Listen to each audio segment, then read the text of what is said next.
This is our 16th meeting of the Massachusetts Environmental Justice Council.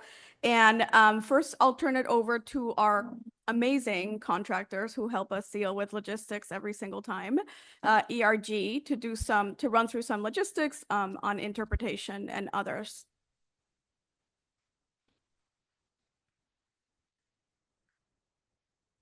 Okay, great. Thank you. Welcome everyone to the 16th EJC meeting. Before we get started, I have some Zoom logistics to go over, as Maria Belen mentioned. So this presentation is available with virtual interpreters in Spanish, Portuguese, Vietnamese, Haitian Creole, Cape Verdean Creole, Mandarin, Arabic, Russian, and American Sign Language. In-person interpretation is available in Spanish, Khmer, Haitian Creole, Portuguese, and Arabic. I'm going to ask our interpreters to quickly turn on their cameras and switch to the English room and say to participate in their language, click the interpretation icon and select your language. So I'm going to quickly run through their interpreters. Could the Spanish interpreter please join us in the English room and say that?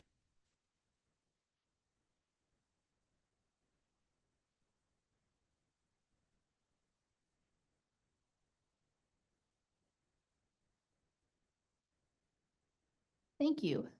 Could our Portuguese interpreter please do that?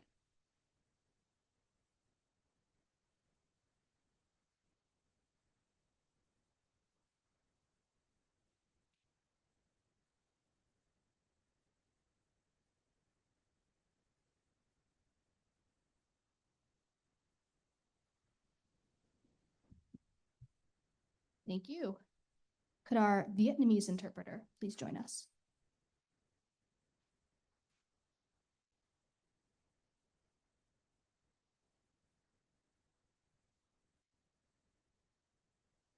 Thank you. Could our Haitian Creole interpreter please speak up?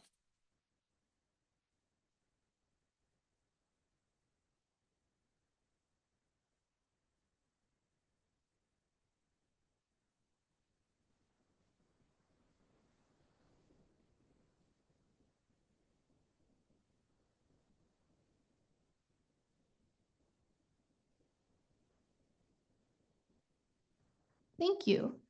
Next, Cape Verdean Creole.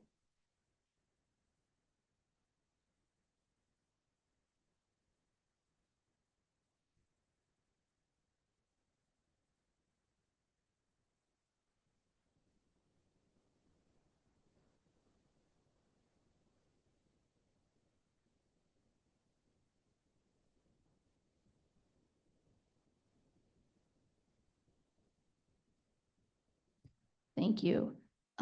Mandarin, your turn.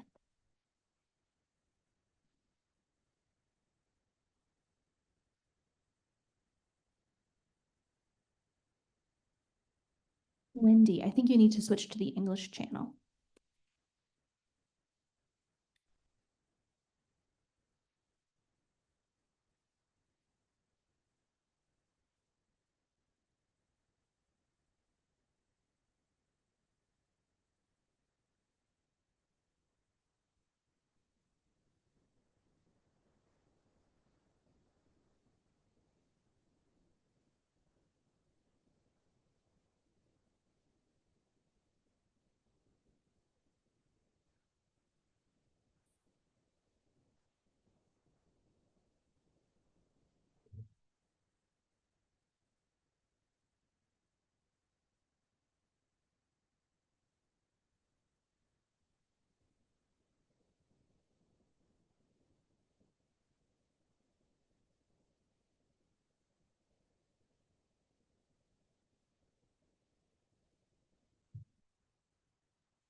Thank you.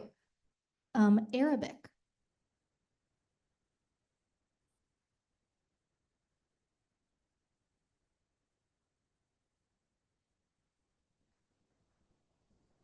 Thank you. And finally, Russian.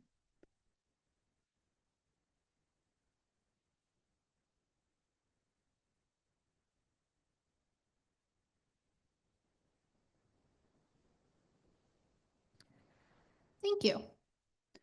So as our interpreters have mentioned in their respective languages, Zoom attendees can use the interpretation channel indicated by the globe icon on their control panel to select their preferred languages. English speakers should select English so they can hear any translated comments. Closed captions are available and will be auto-generated. You can turn them on by clicking the CC icon in your Zoom control panel. If you are a virtual attendee and would like to use the telephone audio for this meeting, please click the small arrow next to the microphone icon, select Switch to Phone Audio, and follow the directions provided.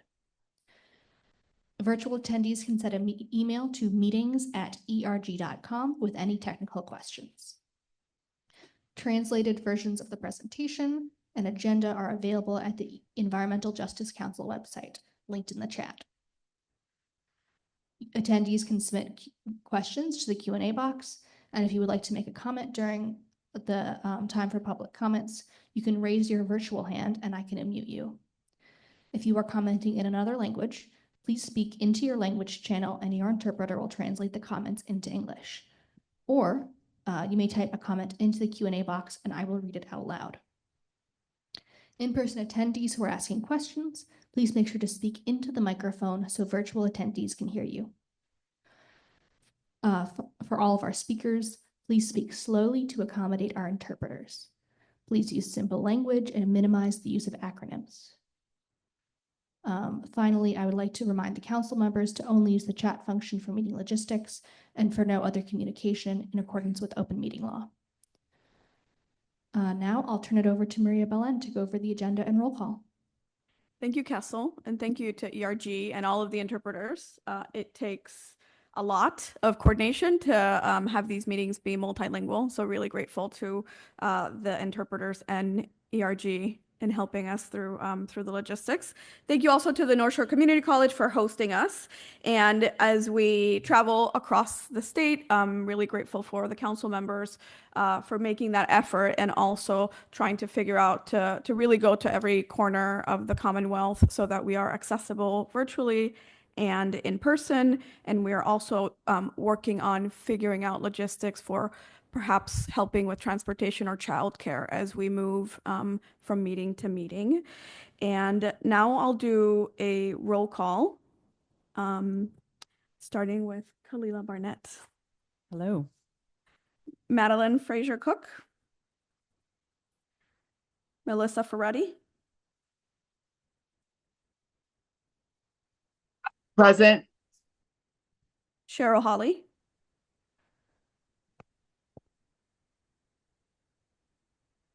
Caroline Hahn.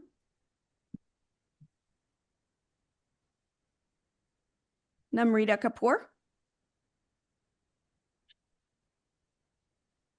Lydia Lowe. Oops. Did someone say something online? Lydia Lowe. Marcos Luna. Here. Peter Matthey. Here. Sophia Owen. Here. Jen Salonetti. Present. Patricia Spence. Present. I know Ari Zorn is not here. And Miles Gresham. And we have quorum, right, Kessel? Yes, great. And now we'll just move quickly to the approval of minutes, if I can get a motion. This is Marcos. I move to approve the minutes. Can I get a second? Pat Spence, second. All in favor say aye or raise your hand. Aye. Aye. Aye. And any opposed? Any abstained? Did you have a question? I just wasn't here, so I'm Oh, abstaining. you're abstaining. Okay, Sophia Yeah. Owen is abstaining. Meetings, minutes approved. And now I will turn it over to our special guests and local leaders. Really grateful that you're all here to join us and to address the community. And I'll start with Mayor Nicholson, if you want to come over and say a few words. Thank you so much, Undersecretary. We are just so excited to have the Environmental Justice Council here to meet. Thank you, North Shore Community College, for hosting. We have lots of fronts open in the fight for environmental justice, and I think consider ourselves here in Lynn on the front lines of a lot of those fights. And so we're thrilled to have you here, and I'm sure we'll have a rich discussion on some of those issues. I unfortunately will need to leave here to go to our school committee meeting, but I just wanted to highlight that this is a huge priority for us generally, and I think a real strong example of the fight for environmental justice. And I think one of the most glaring environmental justice issues in the Commonwealth is the efforts that we're working on to clean up Kings Beach. And I just want to drive home that truly is one of our top priorities and something that we are making progress on. We'll continue to work on, do everything we can. And just an example, I think, of the broader efforts around environmental justice. And I also want to specifically thank Undersecretary Cooper and the Healy Driscoll administration for their support and their help as we work through that issue and as well as other issues, and really grateful for that partnership. Thank you so much. Thank you. Thank you. This is on. Thank you, Undersecretary. I'll be brief, as I know there's a lot of important discussions that needs to happen here tonight. The mayor touched upon Kings Beach and some of our other efforts. I just wanted to briefly touch upon the history here in Lynn and really on the North Shore when you look south from Beverly all the way through Salem, through Lynn, through Revere, through Chelsea, through Everett. We think about the land use decisions that throughout history have really been based around heavy industrial and really has hurt a lot of our communities, separated us, and obviously very environmental impacts, public health impacts. And when you think about today's infrastructure that's in place, we have a commuter rail line that stretches from Boston through the communities I just mentioned, but it is still running using diesel locomotives, spewing emissions into our environmental justice communities, particulate matter as well. Obviously, greater rates of asthma, heart disease, among many other negative health impacts. For the past several years, we've been advocating strongly for our environmental justice corridor, which has obvious benefits when you think of climate, when you think of public health, but certainly for our communities here that have been marginalized, many folks lower income and don't own vehicles. This is a line that goes through their backyard, but for many of us in the community of Lynn and the other communities, we'll never afford to ride it, or it doesn't accommodate our work schedules, which aren't typically 9 to 5, or the reliability isn't there. Many of these jobs aren't jobs that you can show up 5-10 minutes late and be fine with that. So we have been pushing strongly, and through this administration made some progress, certainly on the Fairmont line, which has a similar case to be made for electrification for our community. So just ask that as the council considers many things in front of you, that I think transportation and making sure that we have an accessible transportation system for all of our residents and one that is clean for all of their communities continue to be a priority. And this, the Haley Driscoll administration has made it so. Big shout out on means tested fares as well, which accomplishes a lot of what we're trying to do, and just really appreciate the work of the council as well as you, Undersecretary. Thank you. Thank you, Senator. Rep. Cahill. Thank you, everyone. I'm going to be very long. Just kidding. Thank you very much, Undersecretary Belen Power. And I also see Undersecretary Cooper and Commissioner Tom O'Shea, who has some Lynn roots starting off here at Lynn Water and Sewer. So thank you very much, Tom, for our very clean water that we like to drink here. I'd like to thank the council and their members. 16 meetings shows how dedicated the administration and Governor Healy is to this issue. Here in Lynn, although some folks, when they think about environmental issues, they think of rural areas, but as we know full well, the impacts to urban areas are great and upon a lot of folks. As House Chair of the Joint Committee on Environment and Natural Resources, I want to thank EEA and everyone involved in that administration for their help working with folks in Lynn and in surrounding urban areas on making sure that our folks have quality air and quality water to drink. And we look forward to working with you in partnership and resolving some of these issues. And we want to thank the public as well. Without your voice, it is very difficult to be able to make some of the necessary changes we need. But these are the types of issues that we work together on and really have a tremendous impact on the rest of our Commonwealth and our community. So I wish you a great meeting tonight. I would stay here with you, but I have to do some education justice with the mayor at the school committee. But I want to thank you all, and I wish you good luck. And please let us know your findings, because we'll be filing bills next session, and the committee would love to hear more about some of the good work you've done. So thank you, everyone. Great. Thank you so much, Representative. Now we will move to questions or comments from the public. This is a change that we made where we allow public comment in the beginning of the meeting and then at the end of the meeting as well. So folks who want to contribute but can't stay for the whole meeting have the opportunity to do so. And I will pass it to Kessel, who's going to help us with clarification on how to participate. Okay, great. I'm unmuted. So any of our in-person attendees, if you would like to have comments or questions, feel free to raise your hand and we'll get you a mic. For virtual attendees, you can either put something into the Q&A box and I will read it aloud, or you can raise your virtual hand by clicking the raise hand icon on your Zoom control panel, and I will unmute you and let you speak.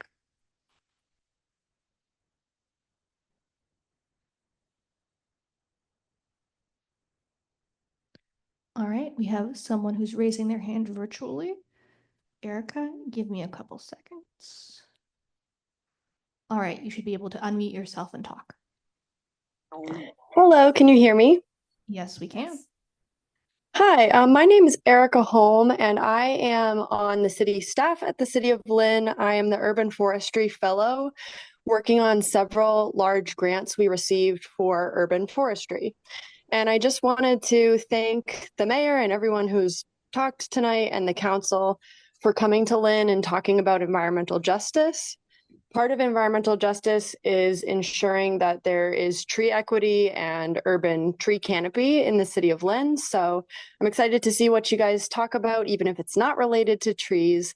But I just wanted to thank you all for coming here and to voice that this is something that we're really making a lot of moves on in Lynn, and we're really excited to work on some of these biodiversity goals and also the stormwater elements that are related to trees. Thanks very much, and have a great meeting. Thanks, Erica.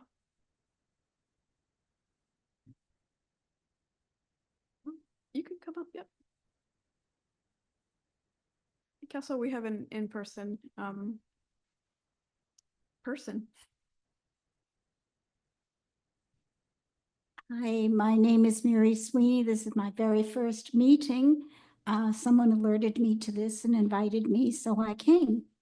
And please stop me if you have discussed community solar farms previously. I'll take that as a no. I mean, it's come up in conversations on siting, but okay. Well, I was lucky. I wandered into Whole Foods one day in 2015, and there was a guy and a table and a NRG and a solar, and I went over to encourage him. But I said I can't do that because I live in a condominium. And my issue, I think the issue I would bring is that there are lots of people who live in apartments and, you know, don't have the money for, or the right to put up solar panels someplace. But the community solar farm is a terrific option. And if they sign up, they save money, I promise. And if they move, as people do move when they rent, their credits come with them. Whereas if you put your panels up on the roof, bye-bye. But I tried once with National Grid to find out how many people in Lynn belong to community solar farms. They told me that was confidential. Yeah, but I think that would be useful information. Thank you. thank you so much.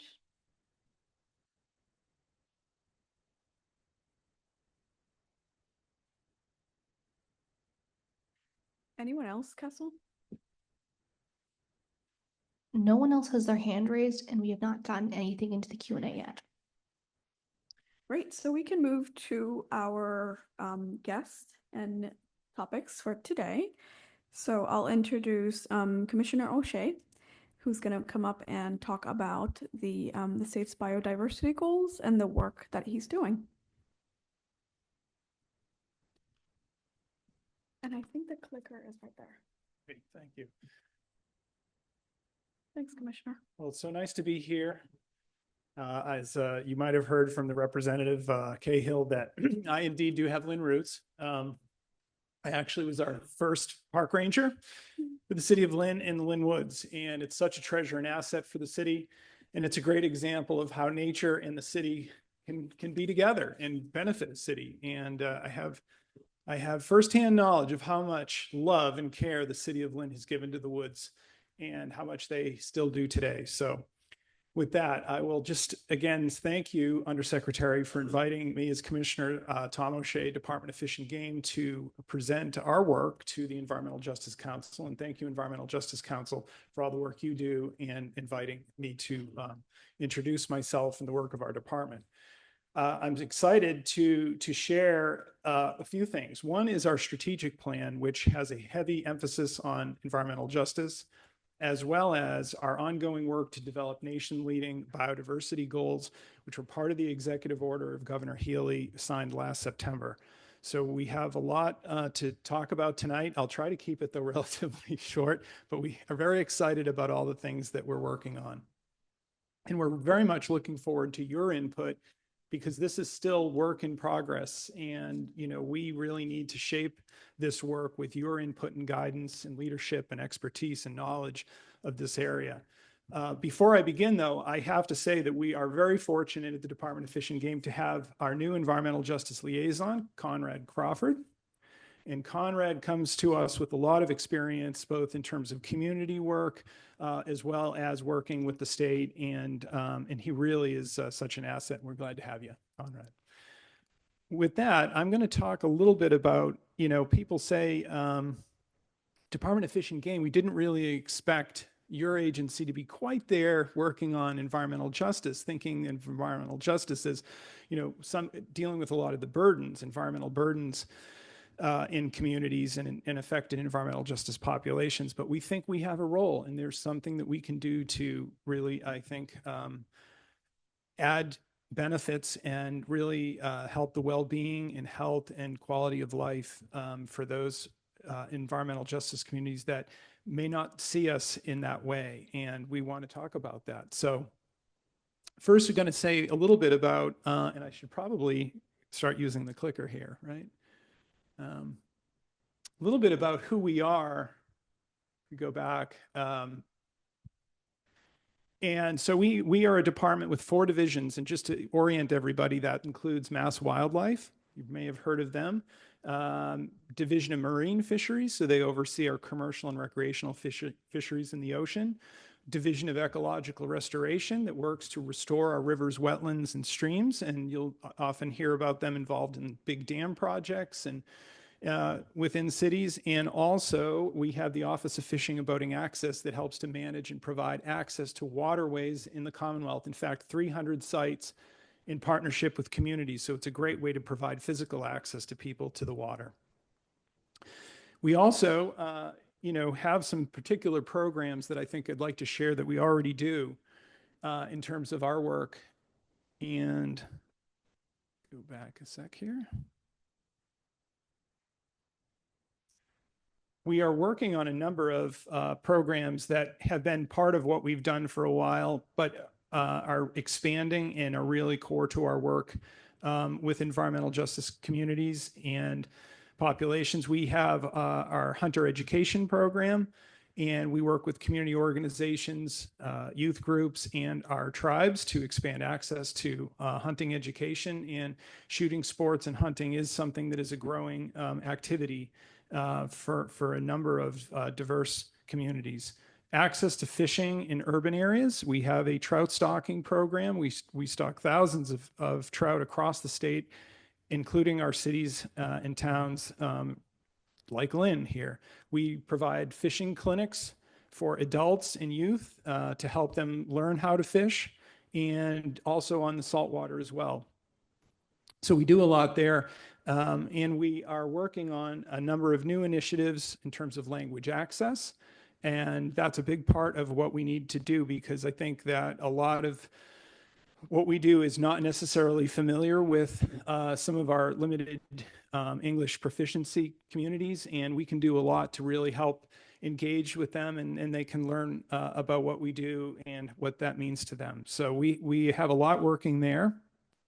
And we also are doing more and more with trying to engage communities in different areas than we normally do. So whether it's our regulatory work, our programming, our outreach. And so again, these are the kinds of efforts that our environmental justice liaison Conrad's helping us with, our director of communications.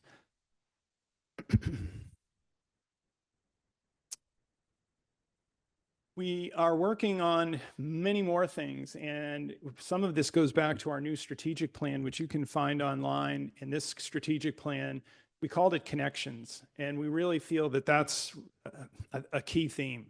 It's a key theme to think about how we are not only seeing the connections between nature, but people and nature, and people and communities. And it's about our role at the department to help make those connections, and the importance of connections, especially in the face of climate change, that we need to make sure that our rivers and streams are connected, and that nature is connected to help support our resources that we'll talk more about in terms of biodiversity, but the people that depend on them. So our strategic plan is really to help us create and align a vision with the Haley Driscoll administration, and to really drive, I think, partnerships and funding for the future.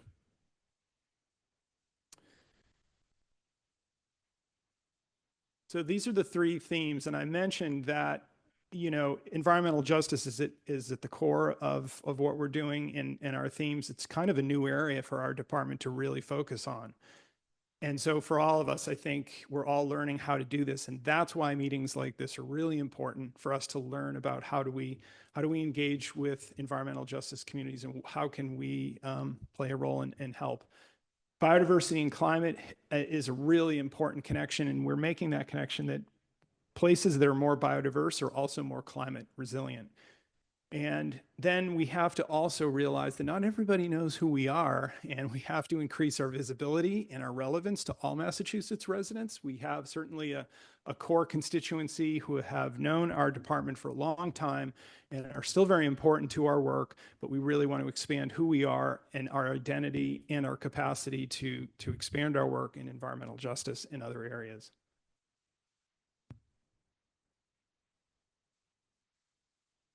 So for our environmental justice goals, we've really focused on a few key aspects that we think we can really make a difference in. And these are the directions we want to move into. And first is, as I said, is strengthening our capacity. We have to really build up capacity, not only just in terms of the people in our agency that do the work, but also our ability and fluency, and to actually develop the relationships with communities and identify and complete the kinds of projects that I think that would be great. And so that's really an important piece. The other is advancing our equity through improved communication, engagement, and access to information. So that gets back to things like our language access plan, and ways that and even the language that we use, the types of ways that we make ourselves available and visible.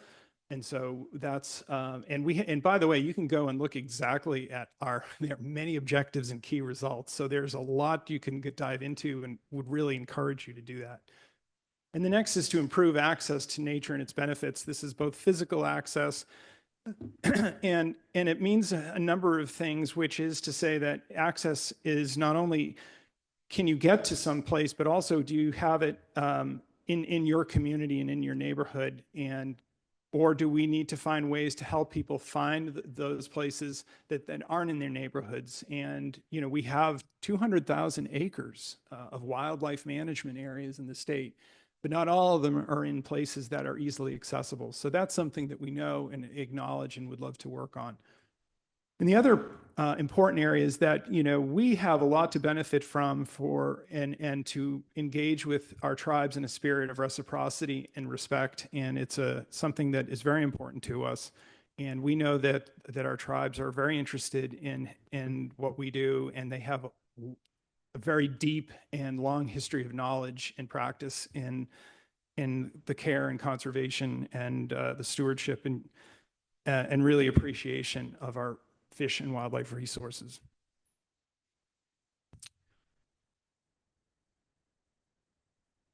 So I'm going to switch gears and just mention, that before I do this, that, our strategic plan is pretty rich, but it's early days. And this is a really important moment. And I would hope that even if we don't get into it today, given the time frame and your agenda, that we do have some follow-up, because we'd certainly love to hear more about our strategic plan and the work we're doing.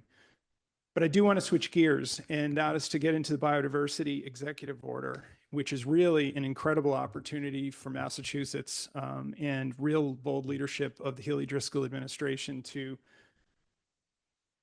commit to creating nation-leading biodiversity goals for 2030, 2040, and 2050. And that would really, I think, put us out as a first in the nation to look that far forward. That would encompass a state that has everything from rural forests to our marine and ocean environment, our rivers and streams, and our communities here in Lynn, and an area where nature is everywhere. It's in our backyards, and we really need to think about what will the future look like for our next generation? What can we do today? And we know that the biodiversity issue is a crisis, just like the climate crisis. This was a great opportunity to elevate biodiversity and nature along with climate.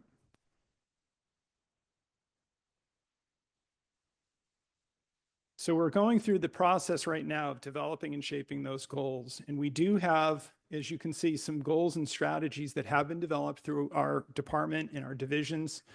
And with that, we have had some emerging themes and goals, which won't go into all of them tonight, but we will share some of them. And you can go online to our website to look at some of the input that we'll be putting up soon, because we've had a public comment process engaging many individuals and organizations and groups and communities across the state to provide input and through public listening sessions and comment periods. So we're going to be sharing that relatively soon, and you can look through all the themes and see what people have asked for and what they're looking forward to in terms of shaping those goals. But we definitely want to hear more about how does environmental justice intersect with this biodiversity executive order. So as we move forward through the fall and into the winter, we hope to deliver a report to the Healy Driscoll administration that says, here are our recommended goals, and we're hopeful and excited about the opportunity to have some bold commitments this spring with an announcement. So more to come on that for sure.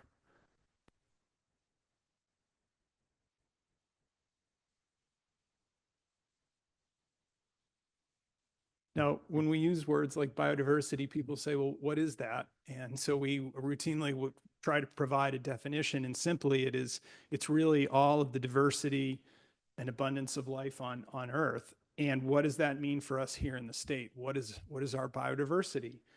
And we know that it's so important to have really healthy biodiversity as part of our own survival, our own health, our own well-being. And we're making that connection also to our economy, our identity as a state and who we are. And really it's I think elevating it to a new level as not just a term, but as kind of a value that we think about in all that we do. And that's why another reason why the executive order is really great is it's a whole of government approach that we're asking the Commonwealth and all the agencies to take in thinking about their part and all of our parts in protecting biodiversity.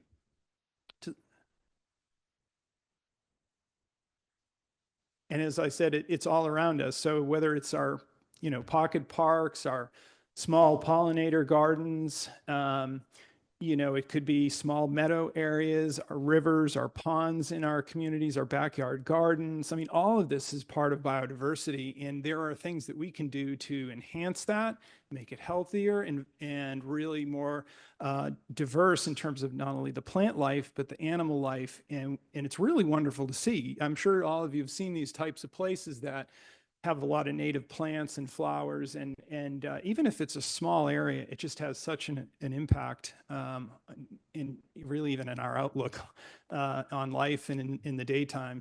When we're walking around, it's all there, and of course it's there whether it's boating or fishing and all sorts of outdoor recreation. Biodiverse places are just a lot more interesting too to recreate in. And they are going to be critical for us in terms of the climate change impacts and really, helping us with issues like heating and floods, droughts, and so forth. So we really need all that we can of this green space. And so, I've touched on a lot of the benefits, and you can see them here. And so this is, again, one of the reasons that we think it's so crucial. And two that I want to touch on in particular, I haven't mentioned, and maybe three, is that, sustainable fisheries. Massachusetts is a ocean state, and, with food security issues, there's a connection between our wild resources of fish and animals that can help, as well as agriculture, with our food security issues right here at home. And biodiversity is important to supporting healthy fisheries, healthy farms. And so we're making that connection here. And the other is that we need to do our part in sequestering carbon and helping with climate resilience. And as I said, these biodiverse places are much better at doing that. But there are threats. And as I said, biodiversity actually is in a crisis worldwide. Some places much worse than others, but even here in Massachusetts, we have a number of challenges with pollution in our waters. Even to this day, even though we've made great progress in Massachusetts, it's an environmental state that's done great things, but there's still more work to do. And things like combined sewage overflow and the impact on shellfish in our waters, in our oceans, our rivers. So there's still more work to do, but habitat loss is also a challenge that as we are developing areas, we do need to balance that with ensuring that we have enough habitat for species. And environmental justice is right at the center of all of this, is that, people that are seeing habitat loss in areas are going to be affected by that. And we want to make sure that we are still making sure that, there is nature in environmental justice communities, that we can help support that. Invasive species and the climate crisis will be a stressor for sure on all of our natural areas, and these will be challenges. And so in Massachusetts, we know that, we can't stop to work to address those issues. I mean, just our endangered species alone are over 430 in the state. So there's a lot to do. So we have this vision for 2050, and it's really framed by these pillars of protect, restore, sustain, and connect. And we won't get into all the depth of that, but we have themes and goals that are emerging under those sort of four pillars. And one of the things that it would be really interesting to hear from all of you too is the types of words that we are using and how those resonate.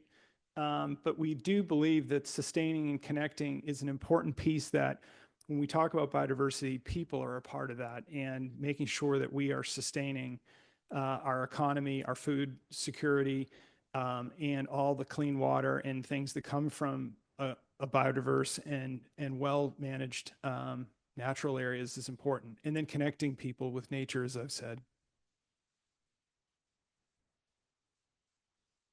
So one of the emerging themes that I thought would be relevant for tonight is to talk about, nature in the neighborhoods. And so thinking about that, working at the statewide level is one thing, but really thinking about nature in neighborhoods. And so what would that look like? How can we play a role at creating a vision that really enhances a positive building of nature in our cities, in our neighborhoods? What would that look like? And we've given some examples here in the slides. But I think that's an area that would be great to think about how we can provide toolkits for communities to, think about the ways they can bring biodiversity into their neighborhoods, into their urban communities, and also providing grants and support to do that. But we really also have to paint a vision for what would we want these areas to look like in 2050 and 2040. I mean, I just came back to Lynn today, and I was here 30 years ago, and it's changed. I've seen the changes, and I mean, I have to say, unfortunately, 20, 30 years goes by quickly. So it's not too far to be thinking about this today. There's a little personal touch there.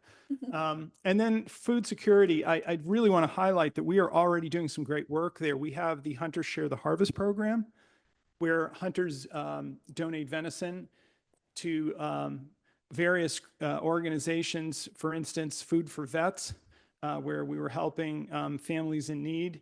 And we have grown that program from 3,000 meals to now almost 20,000 meals. And that's all through the generosity of our hunters and then us at Department of Fish and Game and Mass Wildlife working with processors to make sure that we have the food connected, processed and connected to the families in need. And then we're working on Share the Catch, which is looking at how do we get some of our bycatch in the oceans to food pantries. We're working on a pilot project on the North Shore, and that would be an interesting model too. So we have food abundance around us, and great local food, healthy food. It would be great to be able to connect that to our communities.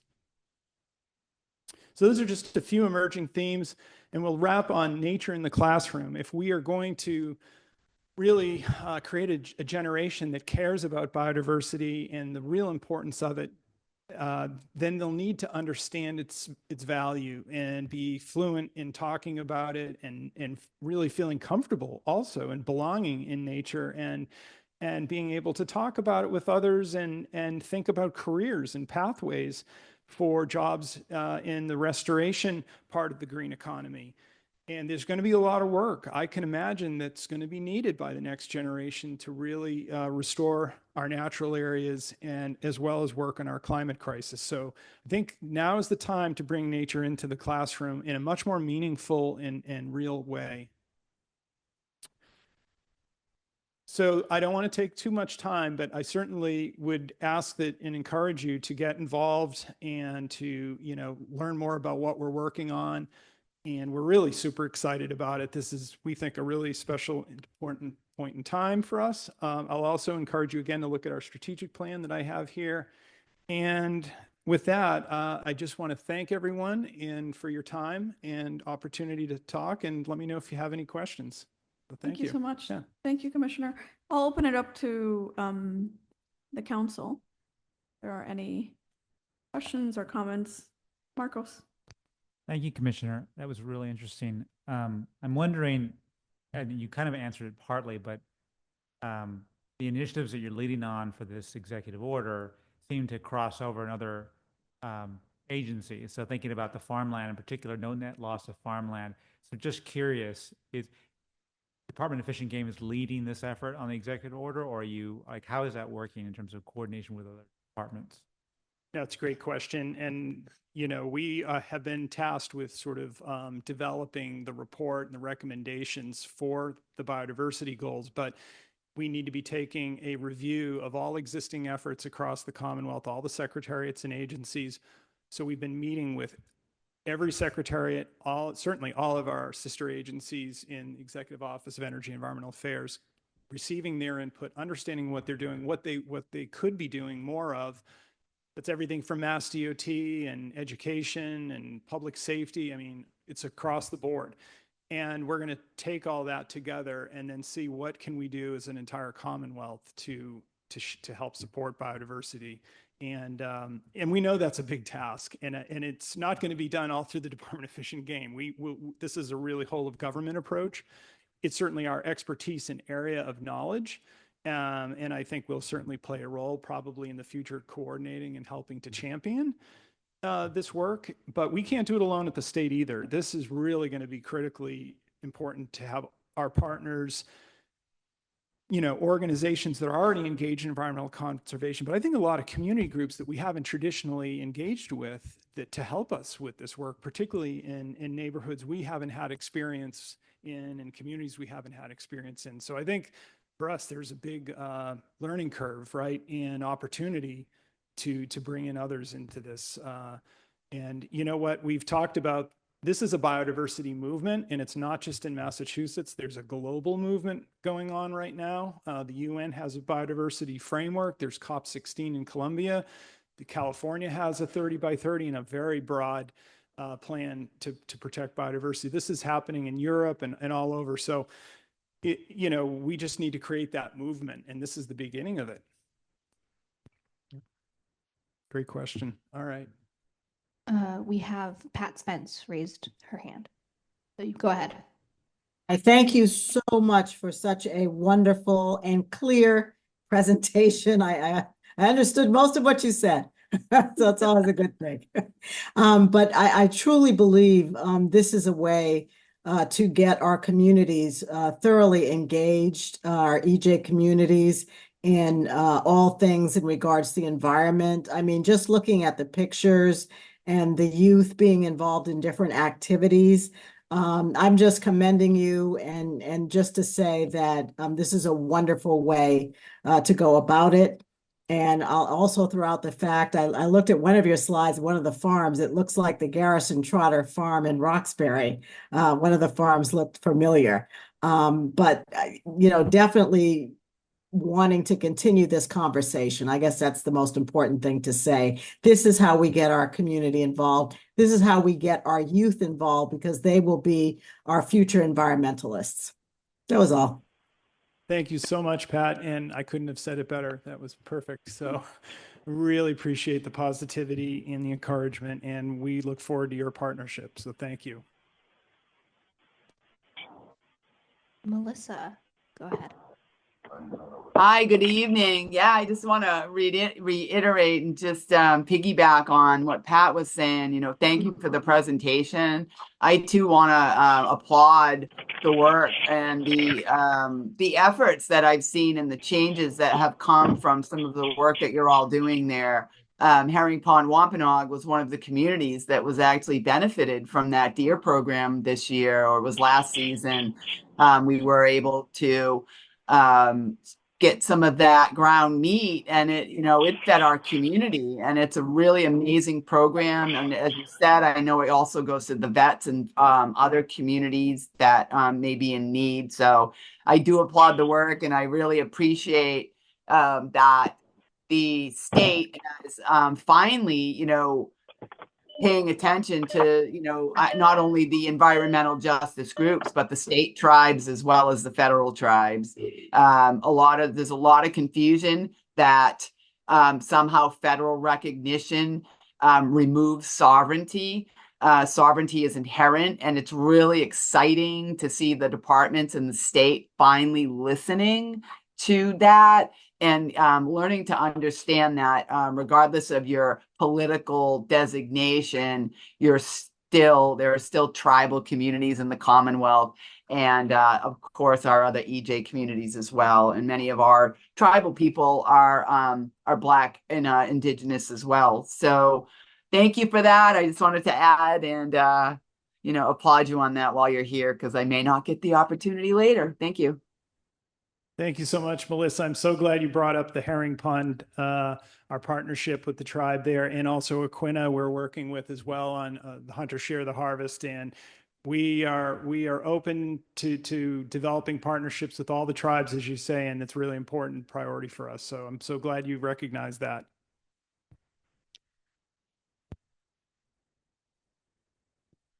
There are no more questions. Thank you so much, Commissioner. Thank you so much. And thank you, Conrad, for coming.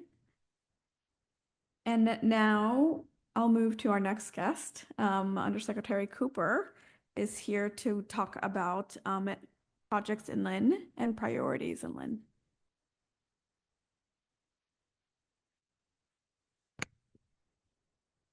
Well, thank you very much. This is a pleasure for me to come before this council. Can you hear me all right? I'm going to talk about some of our priorities and investments in the city of Lynn, feeling that was clearly the appropriate thing to do since the council is meeting here tonight. And you'll recognize some themes in some of the comments that some of the other speakers have brought up so far. So these priorities and investments that we're making we're doing in partnership with the community and with the city, and the intention is around improving quality of life for the people of Lynn and for the people who work and play in this area. And the idea, the big goal is returning access to parks and the waterfront. And part of that, you heard a little bit about. Senator Crichton talked about the history of land use and what that means in terms of access to nature and the outdoors, and addressing urban heat island. Erica, who commented earlier, talked about the importance of trees, and then just overall health. So that's what we're focused on. And I'm going to give you a little tour of what we're working on. Okay, so this is our first project, which is called Lynn Harbor Park, and I should say this is the city's project, but we are supporting it.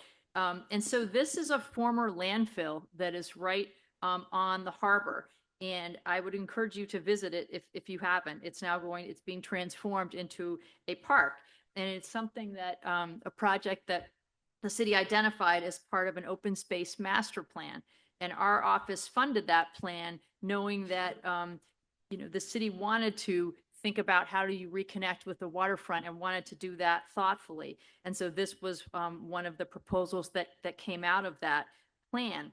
And if you've ever been to the Boston Harbor Islands, being in this place, you feel like you're in the middle of the harbor because you're in this beautiful overlook, looking down over the water. And it's hard to imagine unless you know the history of the area that you're standing on, a former landfill.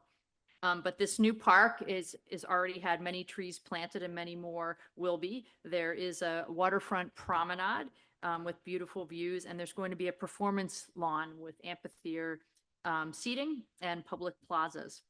And another really important aspect of this is that this is adding resilience to the coast too. So it's designed to mitigate storm surges and flooding that inevitably will come, including things like swales and basins that will help to quickly drain water and paths when that come.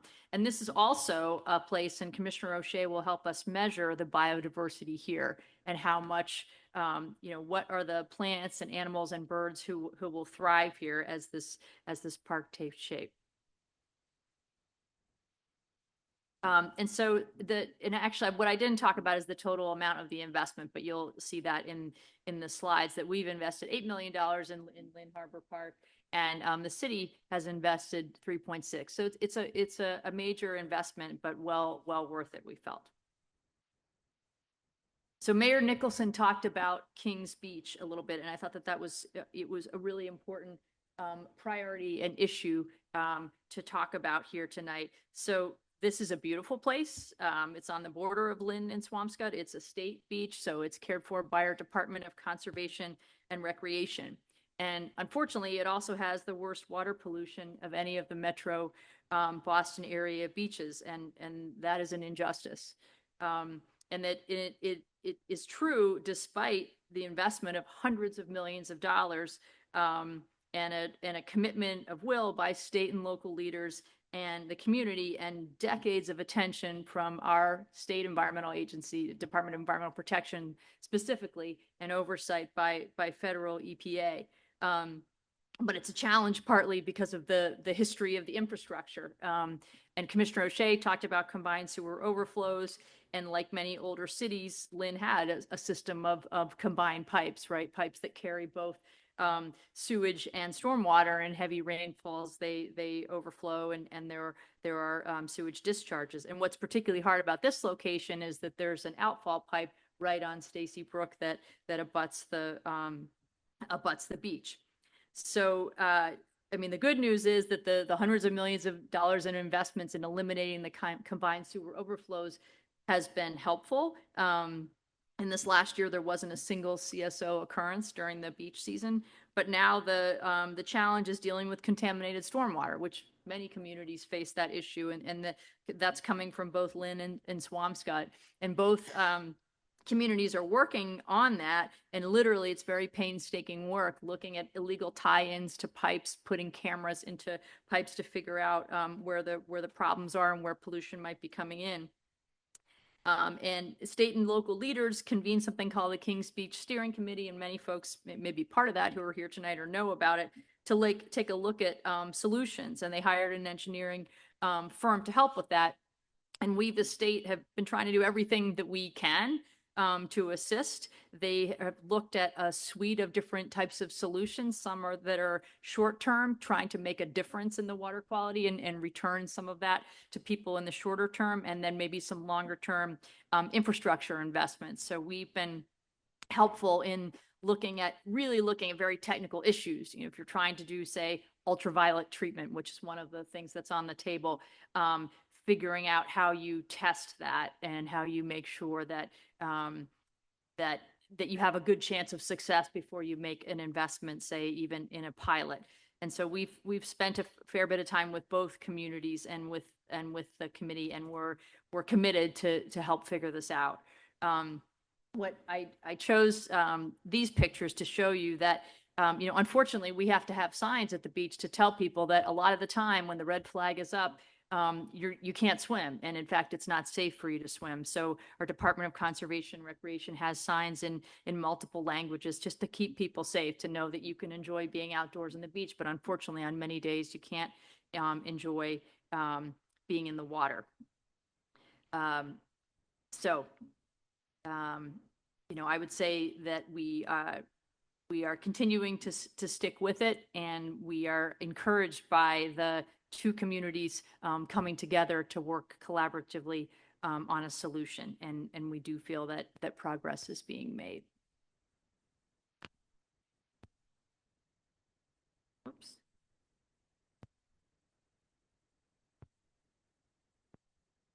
Oh, okay, there. So this is a really different type of project. This is called the Northern Strand Trail.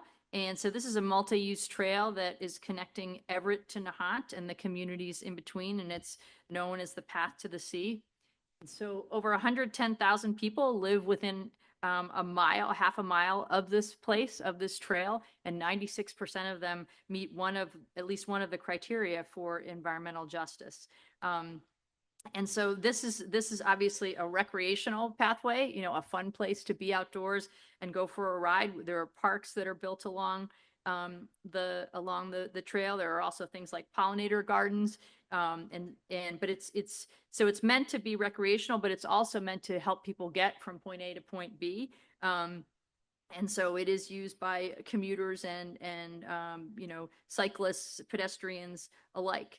And so what you can see on the map, it's a little bit hard to see on this, but the last piece of it is now being designed and built in Lynn to get to Lynn to connect to Nahant, so to complete the trail. So we are really excited about that, and that's a project for which we have invested $15.5 million, and something called the Mass Trails Initiative, which is the state's statewide trails plan. It's the Department of Transportation working with our office and the Department of Conservation and Recreation also provided the funding for the last piece that's being worked on. And one thing I didn't say is that for Lynn Harbor Park and for this project too, the funding from our office is coming through something called the Gateway City Parks program. And so that's a grant program that's designed specifically for gateway cities, most of which have large environmental justice populations. And the idea is the mission that I spoke about when I started my presentation tonight, which is about sort of reconnecting people with open space close to home. And so that's what this program is about. And it's been very appropriate to make these investments in that way.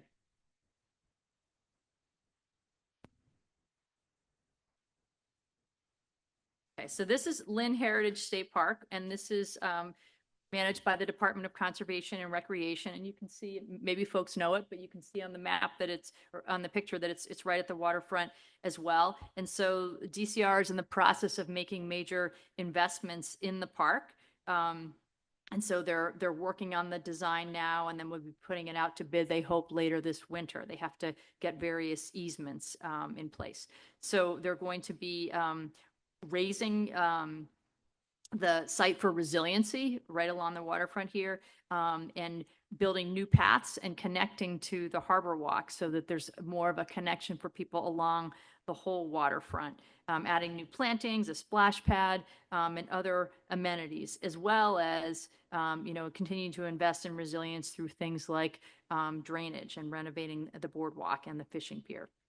So we're excited about this project, and DCR has it programmed in its 5-year capital plan. So it is a project that will come to fruition in the next few years. And this is another DCR property. This is called the Willis Fishing Pier. And I thought it was worth mentioning because it's in the same area near the harbor park. And it's a fishing pier, a public fishing pier, in which they've invested about $1.2 million in renovating it. And so it's basically fixing up the pier so that it's more accessible for people to use for fishing, and then also just that the infrastructure itself really needed to be replaced. So that's something that's been in place for a couple of years and that people are really enjoying, and we think is really adding to the revitalization of the waterfront. And then just lastly, I wanted to just mention a couple of other programs. Through what we call our park program, we provided a grant to the city for Lynn Commons to bring the historic park fountain back online and renovate the plaza, which is sort of, centering the city to the downtown. Our municipal vulnerability program has provided some funding for designing a climate resilient recreational park, looking at dealing with flooding at a watershed scale for the city and surrounding area, and then looking at reducing flooding specifically at GEAA Field.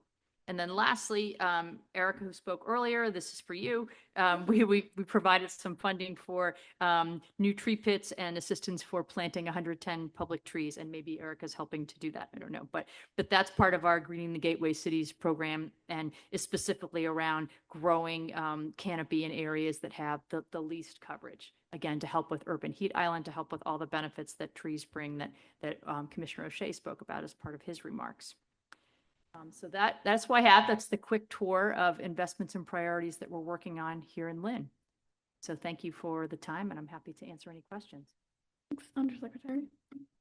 I'll open it up to the council. They're virtual or in. So we'll go Kalila, Pat, and then Marcos. Yeah, thank you for this update and information. I was just curious, for all of these new amenities and repairs, how are you all thinking about maintenance over the long run? Yes, yeah, that's a great question. I think in terms of the Harbor Park, I believe the city has a plan for that. Sometimes we set things up in order to have the future maintenance funding.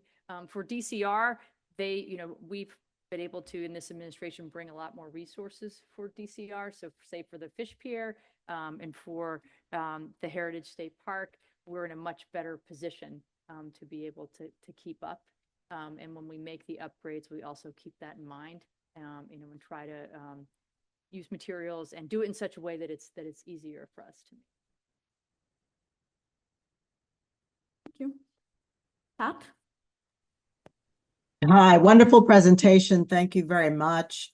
This is a bit of a historical question. Was there a time in regards to Kings Beach where one could just go and swim and not worry about basically anything, bacteria or anything? That was question one. And question two, as we were cleaning up the Boston Harbor, for example, did that ever include any outlying areas back in the day? So again, I don't know if you can answer either one of these. Yeah, not with confidence. So I'm not the authority. My understanding is that the pollution at Kings Beach has been longstanding, and I think it's actually gotten better over time. But I'm not the authority on that. And then in terms of the the Boston Harbor, I know that many of the changes that were made as part of the harbor cleanup have had benefits to other surrounding areas. Like, for example, building the Deer Island treatment plant and everything that came with that took care of terrible water quality problems in South Boston, which is something that we've looked at when we're thinking about Kings Beach. Okay, thank you. My questions were a stretch. I know that. Yeah, those were hard, right? I did not fully answer them, but you did just fine. Thank you. Marcos? Thank you, Undersecretary. I'm curious because it occurs to me when you're going through all these different programs, they cover a lot of different programs from a lot of different sources, different agencies involved. So do you keep score, so to speak, of like where the money for these kinds of projects is flowing? Because one thing the federal government's doing that's really nice is they're starting to issue these report cards that show how much money is going to disadvantaged communities. And I know Undersecretary Power is doing something similar too and trying to begin to track that. But I'm wondering if you have that currently. If somebody wanted to know, like, how much money is going into certain parts of the state and where is it going? Yes, I know we have that information. I don't know if we have it in sort of a readily sort of viewable way. And I know, like you said, Undersecretary Power is working on that aspect of it. But where I talked about, the Gateway City Parks program, for example, where all the gateway cities are eligible, we very much do track what we're spending because we want it to be fair, right? And so, yeah, we do for actually all the programs that I spoke about, we do look at relatively what's the distribution over time. And some of them are, competitive grants, and there's certain criteria. So there are some places, some cities might apply over and over with very competitive programs and be selected. But we look at that, and we do sometimes adjust criteria to make sure that everybody is getting access. So yeah, it's a really good question. Anyone else? Well, thank you so much. Thank you. Undersecretary. And now we can move to questions or comments from the public. Kessel, I don't know if you could do the sort of logistical instructions. Hello, everyone again. So at this point, you can either raise your hand. I see we have one person with their hand raised already. Raise your hand and I will unmute you so you can make verbal comments, or you can put something in the Q&A box and I will read it aloud. Please keep your comments to roughly 2 minutes so that others have time to speak, and reach out to me through the Q&A box with any questions. So first, we have someone who asked a question a bit ago, so I want to start with them. Nicole McLean said, "Hello all. I'm a counselor at large here in Lynn, and I'm wondering if there is any technical assistance happening within locally with the city to assist in getting on the path to improvement with environmental initiatives."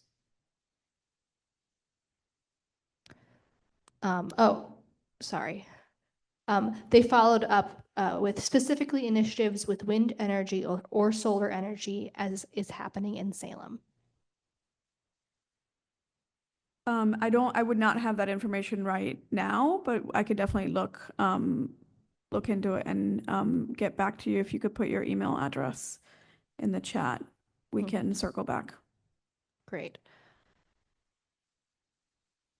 We have a couple of people with their hands raised. Catherine, you lowered your hand. Feel free to raise it again if you'd like. And then there's A. Payne.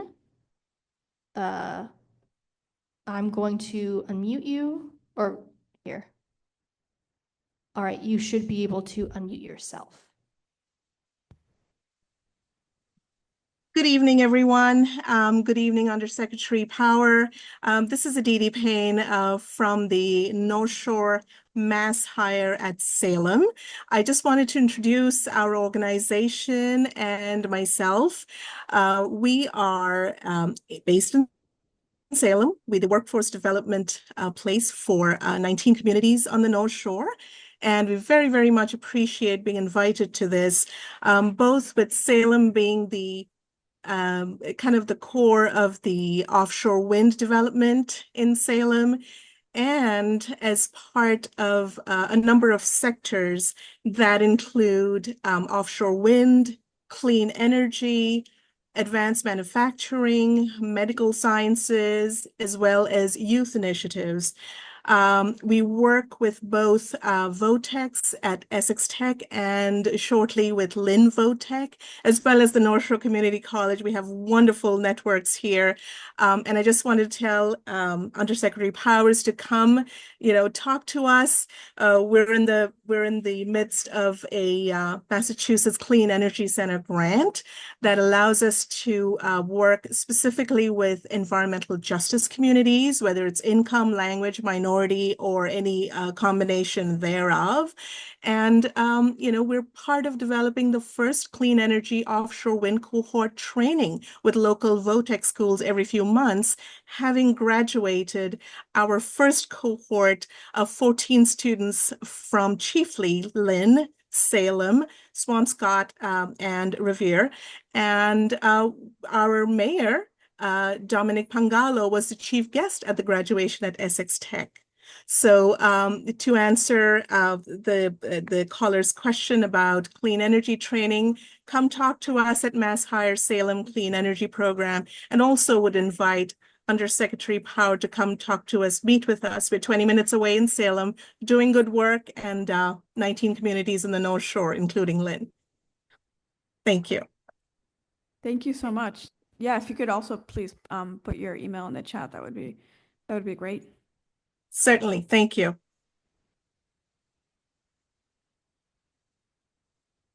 Thank you. And if you put your email, I will make sure that the council gets it. Next, we have Catherine Rodriguez. Catherine, you should be able to unmute yourself now.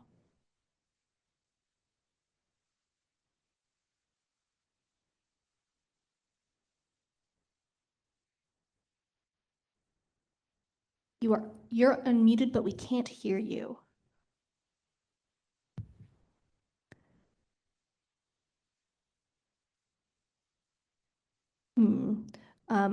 I can give you a call-in number if you wait a moment. If there's anyone else who would like to speak or raise their hand, please feel free to do so.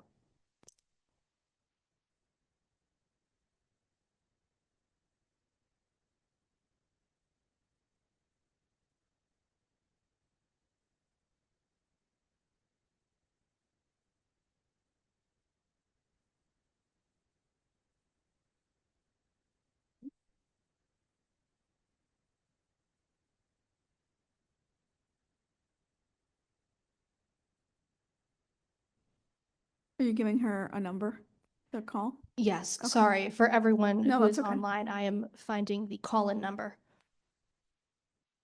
Thank you, Castle.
Okay, sorry for the delay. The call-in number and webinar ID are both in the chat. If, I guess, really anyone wants to call in.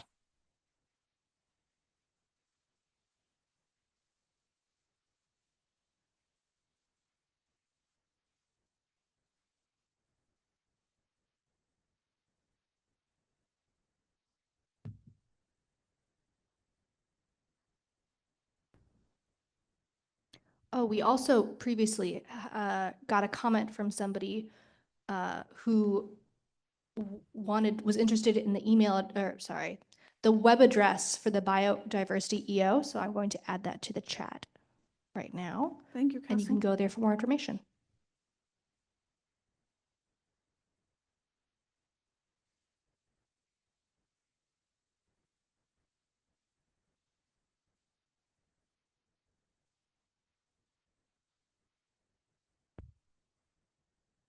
Is Catherine still connected on the Zoom? Yes. I think you, okay, if this is your phone, I just unmuted you. Or allowed, you can now unmute yourself by clicking *6. Hello, can you hear me? Yes. Sorry, I feel like there's an echo. And I want to thank you for taking the time to wait for me. So I was saying, I go to these meetings all the time. I live in an environmental justice zone in Taunton, and we still have all these problems with the concrete batch plant that we're having trouble with. But we did get some assistance from Clean Air Taunton, but I just want to always ask if you can just come to Taunton just to bring attention to what we're going through down here.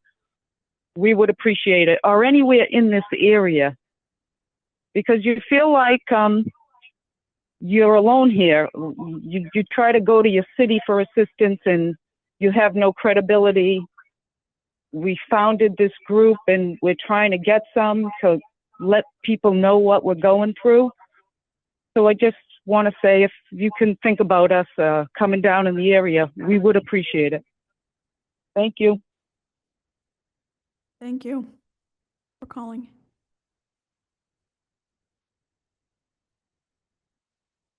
All right, we have no more questions and there is no one with their hands up. Great. Thank you, Castle. So now the last part is next steps, which actually includes where our next meeting is going to be. So this could be a conversation. We were going to propose North Adams since we have not been there, but also happy to consider Taunton if the council. I'm glad you have it. If the council would like to consider Taunton or go to North Adams as we had sort of suggested, and then go to Taunton. The second question was, we were meeting every month at one point, and then we went to every 2 months. So I wanted to check in with the council on the frequency of the meeting and then on the next couple locations. So I'll open it up. Sophia. Thanks, Maria Belen. This is Sophia. I would support prioritizing going to Taunton, given that we've gotten that request, specifically from an impacted community member. And I know there are multiple things there that residents are likely to want to speak to us about. And then just on the frequency of meetings, I think, well, I'm struggling a little bit because I think meeting every other month makes sense. And I just can't remember what happened with like the idea of working groups and having that be what happens in the off month, because I think that could be one way to get some things done in between meetings that we could then report back on for folks when we have the public meeting. But yeah, just may need a reminder on what the rules were there. Yeah, that's the reason. So we were sort of going to every 2 months so that we could do work in between, and still figuring out the open meeting law requirements in terms of even if it is under quorum. So still working through the possibility of meeting in between months, while, abiding by the rules. We could, yeah, I mean, I guess we could have sort of a council a working meeting every 2 months, the in-between months. But we would still have to figure out the logistics of, even if it is under quorum for the working groups. So I don't have a clear answer. That's okay. Yet. Thanks, Maria Glenn. Okay, so I heard one for Taunton. Are folks okay with that, going to Taunton? Yes. Yes. Great, Yes, I think Taunton is a great idea as well. great, sounds good. So the next will be November 14th. We had changed this month, but usually it is the second Thursday of the month. So that's November, right? I think it is the second Thursday, but the date specifically would be November 14th in Taunton.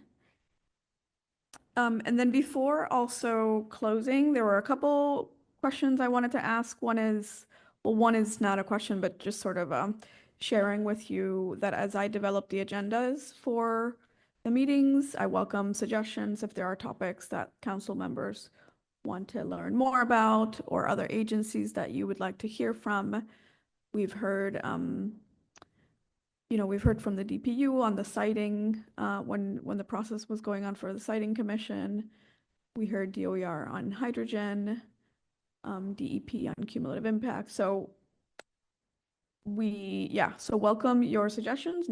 It doesn't have to be right now, but we can send an email and request agenda items if there are areas that you want to hear or learn more about.